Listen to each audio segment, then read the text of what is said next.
Let's first kick things off, as we do each week, with the headlines of the week with Will Richmond, digital news editor at the Herald News. Hey, Will, how are you?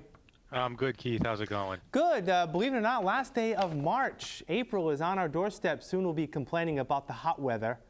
But it's good to see that spring is actually here, and looking forward to the better weather ahead.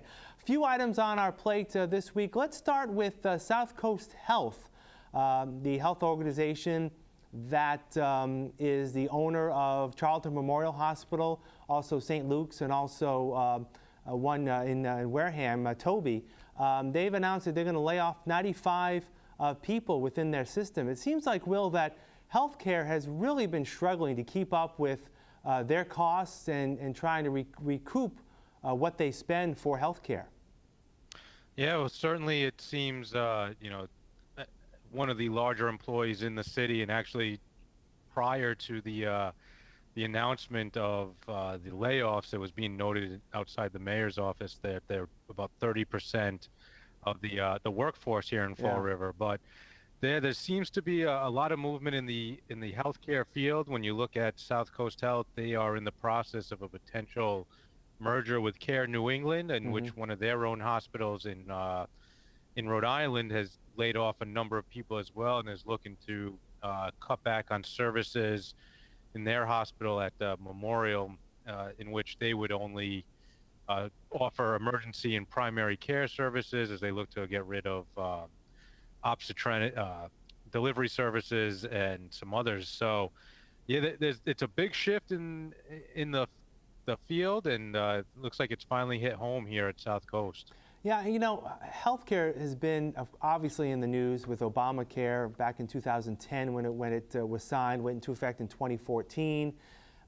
It just seems like that controlling healthcare costs has been an issue, not only for individuals but insurance companies, and now these healthcare professionals, which face a dilemma in that there is a need for more physicians and more healthcare workers, nurses and the like, while on the other hand, they don't have enough money to hire these people. So something's got to give. And, we hear about what's happening here at South Coast locally, but it's actually a national dilemma that I'm not asking you for an answer, but maybe your opinion. It's just something that we've been facing for quite a few years now.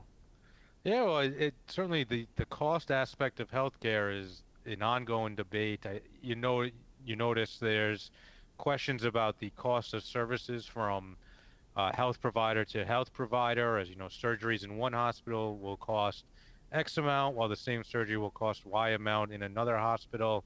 And there's not always clarity on why that's the case, or if it's the same surgery, why it's a different price.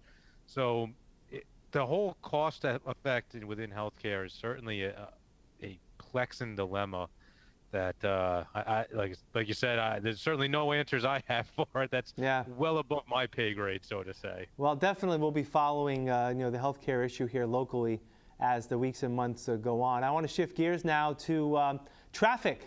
We're not doing a traffic report here on the show, but I guess we kind of are, as this weekend there'll be some lane closures on the Braga Bridge for the continuing work of the spaghetti ramps are removed, but the rebuilding of the on-ramps to Interstate 195 in Fall River. So there'll be some lane closures beginning Friday night and continuing Saturday night and also Sunday night. So commuters should be aware of that, but it's part of the ongoing process.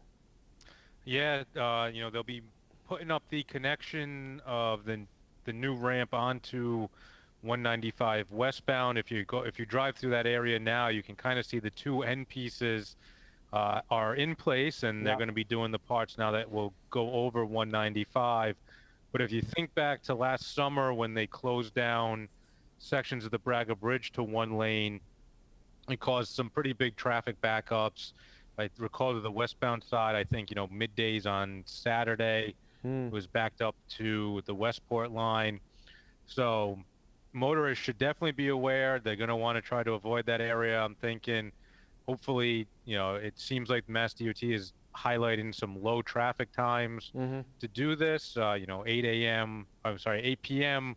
on Friday and Saturday night, and then it continues until 11 a.m. the next morning.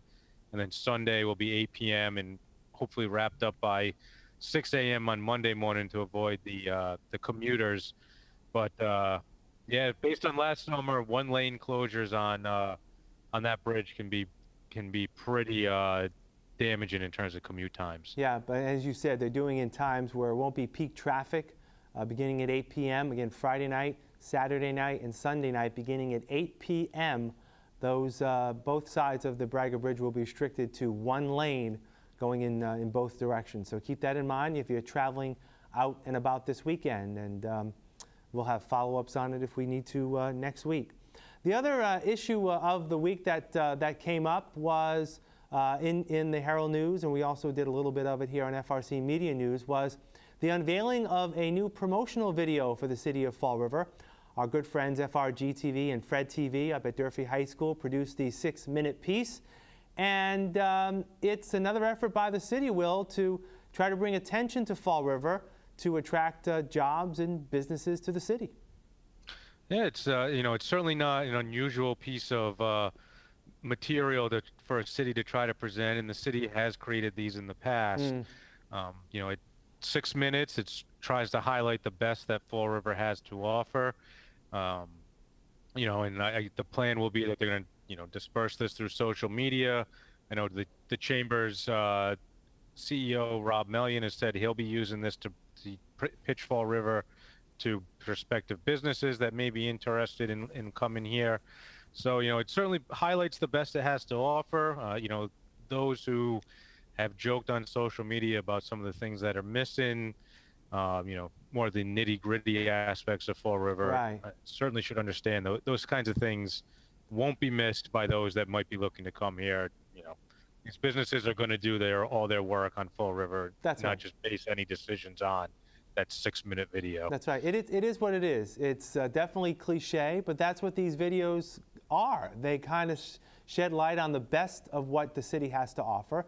And then, these companies are savvy enough to know that what's in the video, as you just said, is not all about Fall River. It's not all what Fall River is. And they'll do their own research, talk with local people here before they decide to move to Fall River. But definitely another tool in the toolbox of the city of Fall River as it tries to recruit businesses moving forward. So hopefully it will work for the people of Fall River. One final note I want to bring up before we talk about what's happening this week is you haven't really promoted this in the newspaper, Will, but there's been some talk on social media about a newspaper carrier for the Herald News, in effect looking to extort money from his or her customers, looking for tips. There was a piece in Facebook over the past couple days that had a letter that said, "I'm your newspaper carrier.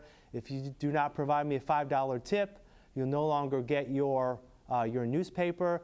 The report also talked about how the Herald News is looking into this issue. Can you shed any light on this?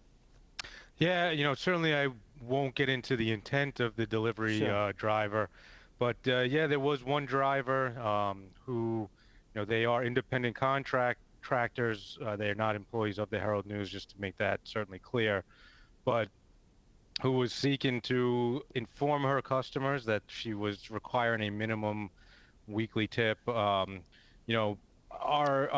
approach to this, and we found out about it early yesterday morning, Wednesday morning, was, we've had our circulation people here in the building trying to reach out to any customer that is serviced by that delivery driver, let them know the situation behind this, that, this is not the position of the Herald News, that tipping is up to their discretion. And, that's sort of the situation at this Right. point on our end.